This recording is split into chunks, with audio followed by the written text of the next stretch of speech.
Давайте почнемо з того, що ви представилися. Розкажіть, як вас звуть, чим ви займаєтеся зараз, можливо, чим займалися раніше. Мене звати Корнійчук Ольга Ігорівна, я вчителька і зараз наразі викладаю у дистанційній школі Сєвєродонецькій. До цього я працювала у місті Маріуполі, навчалася у Маріупольському державному університеті і також була вчителькою 33-ї школи, неподалік якраз від мого мікрорайону. І працювала якраз там станом на 24 лютого.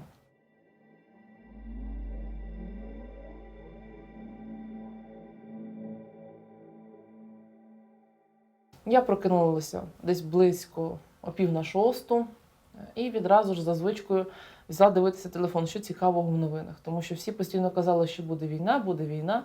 Я відкриваю, дійсно пишуть в новинах, що розпочалось повномасштабне вторгнення, що росіяни перетнули кордон Росії з Україною в таких-то областях.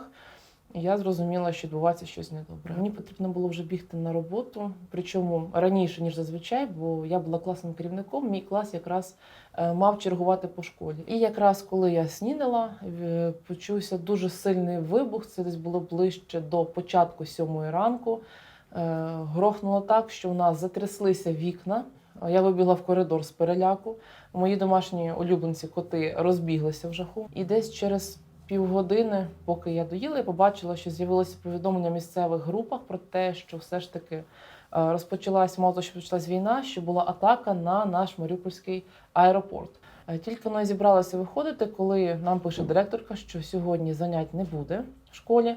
Ми проводимо 2 дні дистанційно, це був четвер і п'ятниця. З понеділка буде видно, що будемо робити далі. Дзвоню мамі, мама поза зоною досяжності. Я читаю, що попали в якусь вишку, яка покриває Київстар в тому районі. У мене паніка. З мамою зв'язатися не можна. Я кажу, хлопці, давай викликати таксі, я поїду до мами. Він якраз приїхав до мене на вихідні, ми ж теж думали, що постріляють і заспокоюються. Ну, в кінці кінців, наступного дня вона вийшла на зв'язок, причому дуже погано було чути, вона йшла по вулиці, ставала під стару вишню і десь там трішечки так от телефон піднімала, трішки там ловився зв'язок. І так ми з нею змогли зв'язатися, і ці дні ми так зв'язувалися, я чула, що лівий берег почали все сильніше обстрілювати. Мама приїхала до нас 28 лютого з чоловіком, з речами. Ми там декілька днів жили разом, магазини вже майже всі зачинилися, ми ходили, шукали, де можна докупити води, продуктів якихось ще додаткових і так далі. Вже світла не було, води вже не було, був тільки один газ. 4 числа ми прокинулися вранці, коли раптом починає бахкати, і я відчуваю, що звук не схожий на виходи.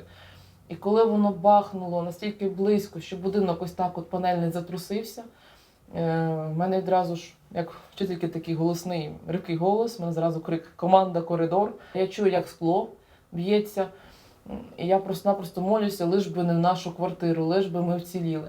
Ці вибухи зупиняються, все затихає. Ми декілька хвилин ще сидимо в коридорі. Йдемо дивитися, що ж сталося. Я бачу, що за вікном у нас стоїть курява, купа диму.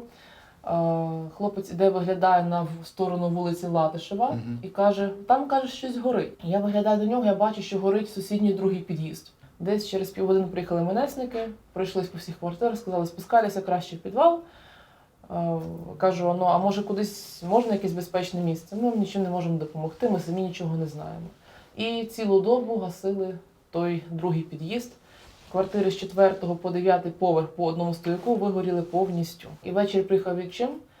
Ми налякані, він вже знав, що стався обстріл, тому що це ж поліція. І він сказав, що якщо ви боїтеся, ми можемо з вами приїхати до театру.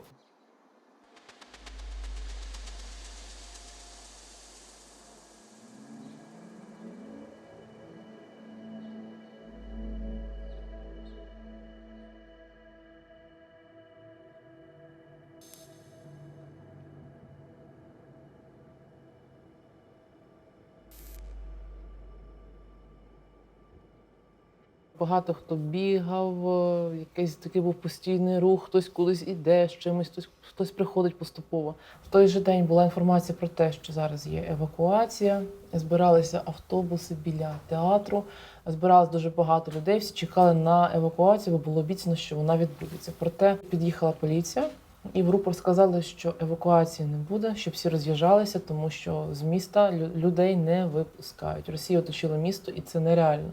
За містом ведуться бої. Двічима вийшов помічник коменданта, це один з акторів театру. Двічим з ним переговорив, і той нас повів, сказав, що ми вам виділимо кімнату, хочете подивитися бомбосховище, можете там, каже, але там воно вже забите, там жінки з дітьми маленькими. І відвів у нас в кімнату на другому поверсі. Це була кімната для бенкетів. Де оця колона, ось оця, якраз ми поставили паралельно, так от з нею стіл, до неї впирався стіл такий, так. У нас там було 2 чи 3 стільця, ми їх отак теж поставили навколо. І з того боку там один стоїть, хай собі буде. І навпроти цього вікна якраз, от під цю колону, отак от спинку до неї було розвернуте одне крісло, таке велике з цих таких м'яких. І один до нього, ми їх отак поставили, спинкою до дверей, обличчям до цього крісла, таке ж саме друге. Це була така лежанка, коли там ночував або той помічник відчима, або ночував мій хлопець, коли він хворів на ньому.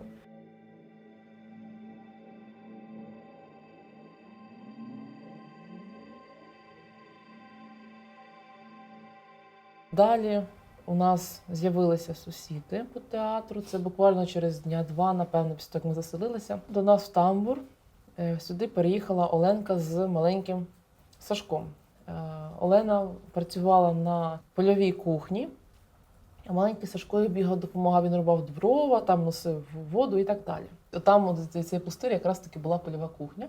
Ну, як вона була? Вона почала створюватись. Там стояло пару кастрюльок. Хто хотів щось собі готувати, виходив і там готував. Це якісь перші дні? Перші дні. Це було якраз фотографії, були зроблені 5 березня. Через декілька днів люди поставили такі великі чани для приготування їжі. Почали приїжджати військові, поліція, привозили якісь продукти. Хтось з волонтерів театру ходив по різних складах, теж шукав, щоб взяти. Вже пізніше, ближче до початку 10-х чисел, поліція привезла повноцінну велику польову кухню на колесах, такі от великі там казани були в ній. І воно вже допомогло, можна було готувати все більше і більше їжі. Польова кухня з 9 ранку, як починалася, до 6 вечора вона не зупинялася. Вона готувалася, щось постійно робилося. Було організовано так, що їсти будуть давати двічі на день. На одну людину одна чашка гарячого супу, борща, чого-небудь. Стаканчики були картонні, і сказали, що ці стаканчики берегти, тому що це фактично твоя порція поїсти далі. Я намилювала руки, потім мила ці стаканчики, і ось так от якісь там у нас були ложки імпровізовані, ми отак оце все мили і дотримувалися чистоти. Всі ці супи були страшенно перчені. Кухар був грузин, головний кухар, і все, що він готував, воно все було таке, знаєте, таке з таким специфічним присмаком. І крім того всього, що воно було специфічне, воно було лікувальне. Тому що дуже багато людей були простуджені, хворі. І для того, щоб вірус не розповсюджувався, його намагалися прибити ось таким цікавим способом. Дуже багато пішло людей на волонтерство по самому театру. Коли ми облаштувалися в кімнаті, зайшов до нас так званий волонтер цього театру. Він зайшов і спитав, чи є хтось тут з медиків. Мама повернулася і каже, я є. Він каже, ми організуємо медпункт, потрібен лікар, потрібен медик. Ви можете нам допомогти? Мама в мене дуже страшно любить медицину. З задоволенням погодилася, і я пішла разом з нею. Ми прийшли до цього майбутнього медпункту.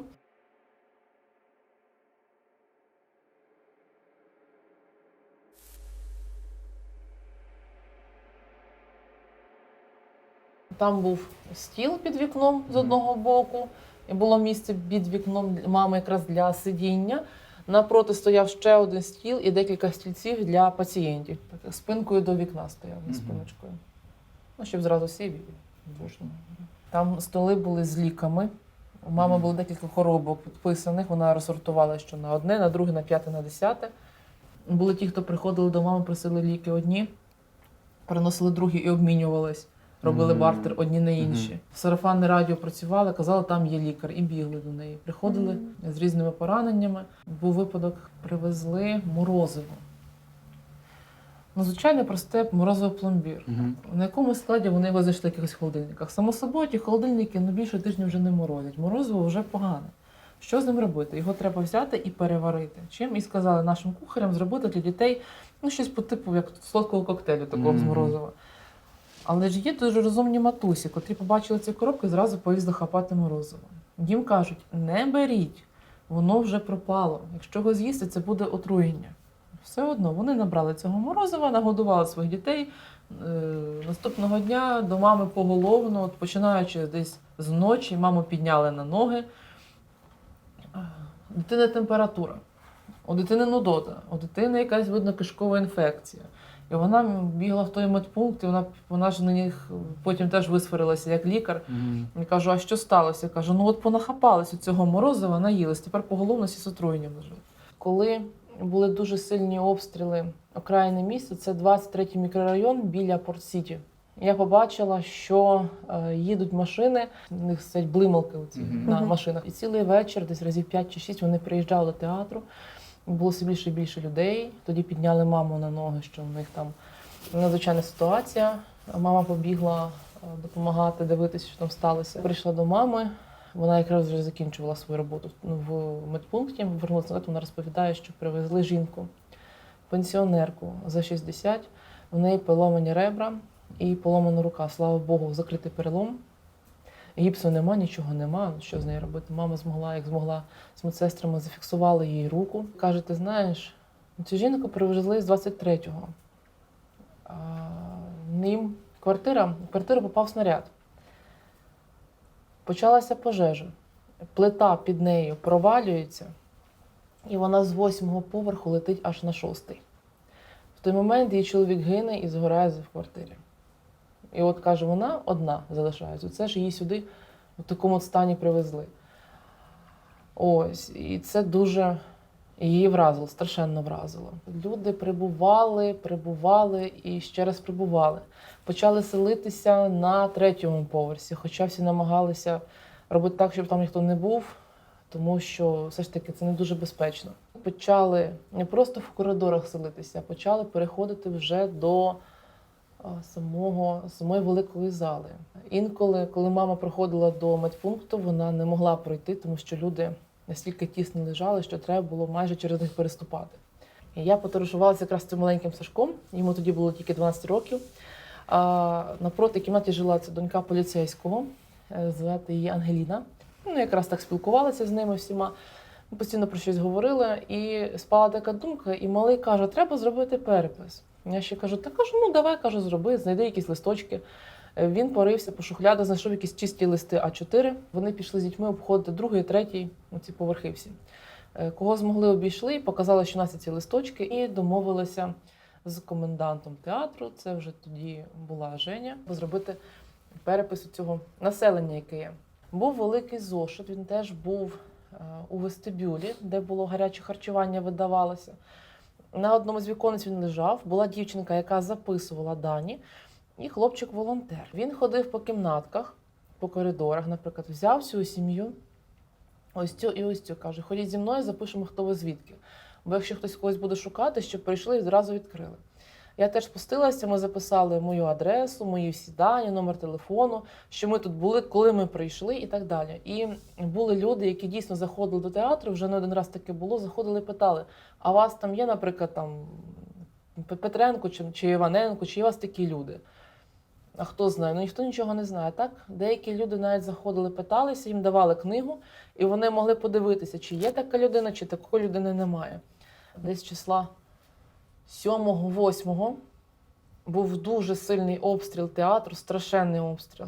Після цієї ситуації Женя пройшлася по всіх кімнатах і сказала, люди, забиваємо вікна. До мене зайшла Оленка і зайшов друг їхньої сім'ї, теж пан Олександр, який був з ними разом жив.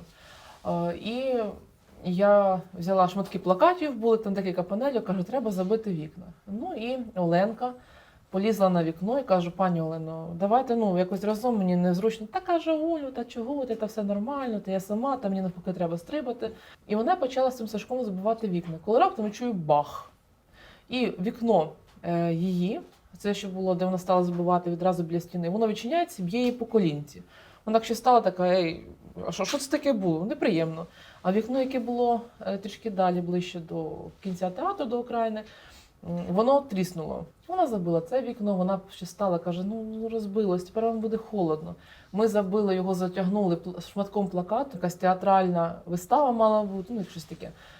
І ми забили, затягнули як могли, забили ще дошками, зайшли ще хлопці, цей Влад з Сашком теж допомогли забити ці вікна, все начебто нормально. Коли через годину заходить моя мама, геть бліда, отак заходить, зразу мене обіймає, а потім сідає. Я кажу, мам, що сталося? У мене на руках мало не вмерла людина. Кажу, як мало не вмерла людина? Каже, в ялинку влетів снаряд над польовою кухнею. От оця крайня. Влетів снаряд в верхушку. Верхушка розтрощилася і попадала в сторону польової кухні. Ще Женя казала, що це, каже, ялинка наша рятувальниця. Просто велика рятівниця. І пам'ятаю, в той день всі пили кип'яток зі смаком хвої. Тому що трошки попало, що той кип'яток хвої проварилося. Жінка, яка стоїть під самою ялиною, от якраз біля входу смолила, осколок попадає їй, перебиває артерію на бедрі, і вона само собі падає. І куди її несуть? До мами. Мама в шоці, тому що вона втрачає свідомість, та жінка, вона вже бліда, вже серце зупиняється, вона як може, ті дівчата затягують, перетягують артерію. Мама давай на шатир, допомагає їм тампонувати. Вона каже, я тампоную, а вона зразу наливається кров. Я не кажу, я вперше в житті таку рану взагалі бачу. І каже, це просто щастя, що був хтось з поліції тут. Приїхав свою дружину, якийсь поліцейський провідати. І він підняв на шум весь театр, що терміново машину можна довести до лікарні, поможіть. Що якщо зараз ніхто не вийде, я піду всі колеса машин попрострілюю. Відразу знайшовся і хто відвезе. І пішла дівчинка, теж була волонтерка, дівчинка Настя. Вони цю жінку посадили в автомобіль і поїхали. Приїжджає потім той чоловік, ну і питання, де Настя? Настя поранена снайпером. В неї пуля пройшла через бедро і вийшла через живіт. Їй зробили операцію, і наступного дня її відправили до театру. Вона ходити само собою не може, їй дуже погано. Їй треба знімати пов'язку, капати, ліки. Вони зімпровізували якусь крапельницю з медсестрою, а перев'язку не можуть їй робити, тому що в неї страшні болі. Вона не дає навіть доторкнутися до себе, настільки їй погано. Мама була в шоці, тому що каже, я реанімацією я ніколи не займалася. Я не знаю, яким чудом, але їй привезли, як воно називається, морфій, здається. Це сильно знеболююче. І мама каже, тільки якщо я колола їй морфій, я могла їй щось робити. Інакше це, каже, просто було нереально в цих умовах. Почали ходити чутки про те, що місто здали, про місто забули. Було, скажімо так, сарафанне радіо. Перед театром щодня, десь до числа 13-14 точно, на цій от площі перед головним входом, у нас приїжджали військові. Вони приносили роздруковані на А4 зведення, що от місто Маріуполь, на сьогодні така ситуація, сталося те-то, те-то, те-то і те-то. Зв'язок ловив тільки на храмі. Його можна побачити, якщо трошки розвернете. Тут цей храм. От біля нього, де якраз ці машини стоять, люди збиралися. Дуже багато людей. Зв'язок ловив коли на одну, коли на дві палички. Відправити смс-ки – це було щось, я не знаю, з рубрики фантастики, взагалі було нереальним. І може раз чи два я дзвонила від церкви своїм, давалося знати, що зі мною все гаразд. Ми помітили дуже цікаву тенденцію. Там, де з'являвся зв'язок, ті місця починали масово обстрілюватися Росією. І потім були декілька прильотів біля церкви, і я побоялася вже ходити. І коли я почула, що хочуть на театрі зробити якусь вишку, щоб був зв'язок, я зраділа, а кажу потім відчим, каже, в жодному випадку не треба, пішов говорити, щоб нічого не робили, бо каже, тоді будуть сюди стріляти. Одного разу, коли йшла до мами, зазвичай я йшла через велику сцену, я проходила повз і почула, хтось грає, дразнив мені мелодію. Це був хлопчина, в нього на колінах сиділа кішечка сіренька. І він дуже гарно грав. Довкола нього зібралися люди. Я теж стала послухати, і коли він завершив грати мелодію, він сказав, що давайте трішечки щось таке веселіше, і почав грати «Show must go on».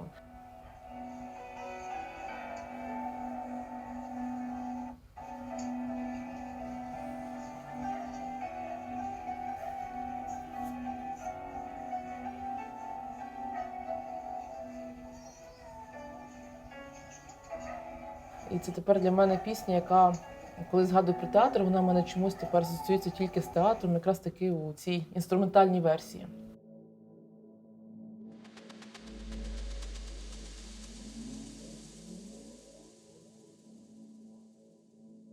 Ми з мамою залишилися вдвох. Як на диво, того ранку їй стало зле, в неї піднявся тиск, і мама вирішила все ж таки трішки відлежатись хоча б до обіду. До мене зайшов цей знайомий Сашко, якого ми називаємо Мироном. Він зайшов і подивився на вікна. Я йому показала, що нас тріснуло знову скло. Він запропонував зняти стару оббивку і забити новою, і поверх ще старою, щоб точно зберігалося тепло.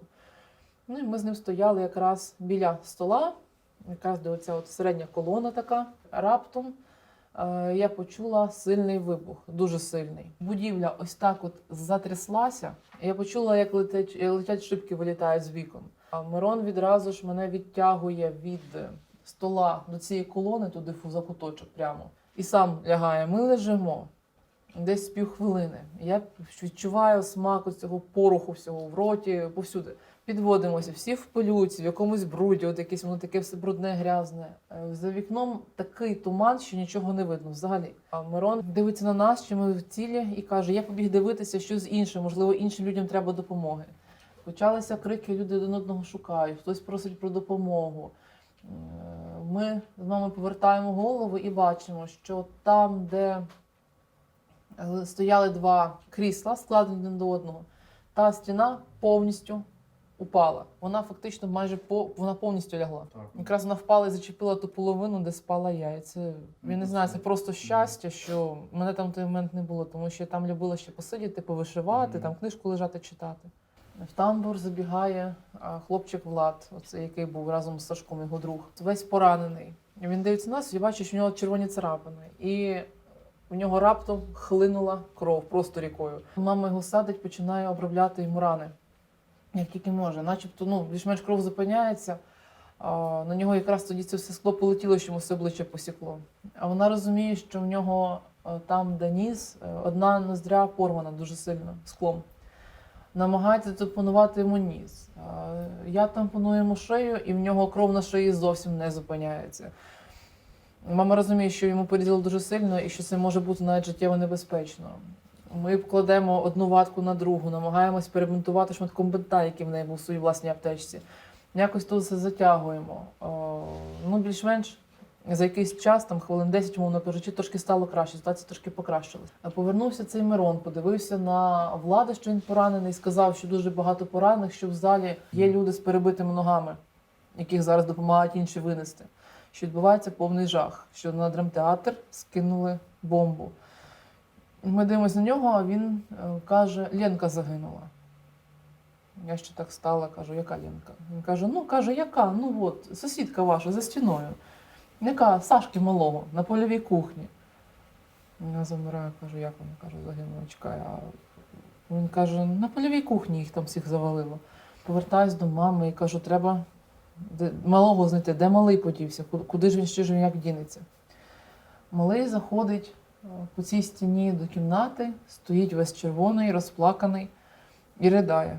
Мама його кличе, відразу обнімає. Тут оцей сидить поранений Влад, поруч стоїть Мирон, вони теж починають якось його намагатися заспокоїти дитину. У мене повний шок, я повертаюсь до мами і кажу, мам, ми ж його не залишимо одного? Вона каже, ні, ми його з собою заберемо.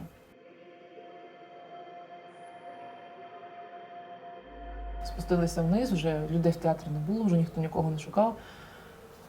Вийшли через центральний вихід і почали обходити польову кухню. Воно все абсолютно було в завалах. Величезна гора з 3-го по 1-й поверх. Оцього верху вже не було, цього верхнього дашка. Якраз видно, тоді бомба здетонувала, що він провалився повністю. Воно гріла та верхня конструкція. І там, де 4-й поверх, я пам'ятаю, там майстерня колись там була. Так, оця частина і 3-й поверх горів. Вже 3-й горів? Так. Бачите, там, де була майстерня, її вже нема. 3-й поверх вже перекинулась пожежа. Скла немає, абсолютно ніде. Просто ніде. Навіть двері. Подивіться, якщо уважно, двері бачите, куди винесло?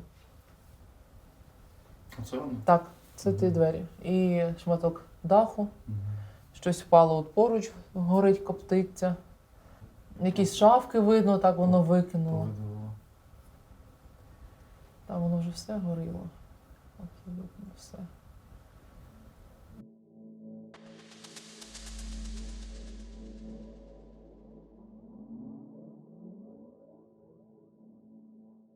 Оля, як ви думаєте, яка була мета або причина атаки на театр?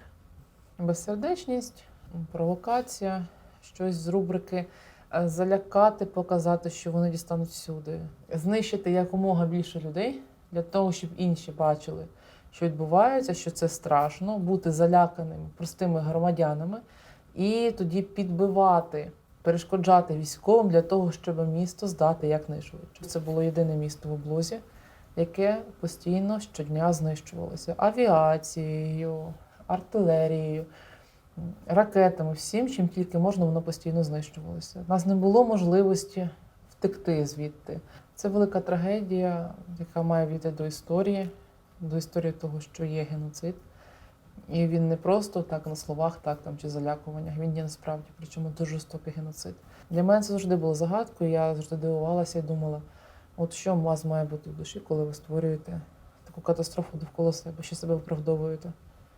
От що у вас може бути там? Руйнувати місто, щоб його відбудувати? Ну, в чому сенс? Не знаю, це якісь дитячі ігри. Розібрав свої Лего, розбив їх, зібрав заново. Ну, класно, молодці. А життя хто поверне це все? Ну, хто?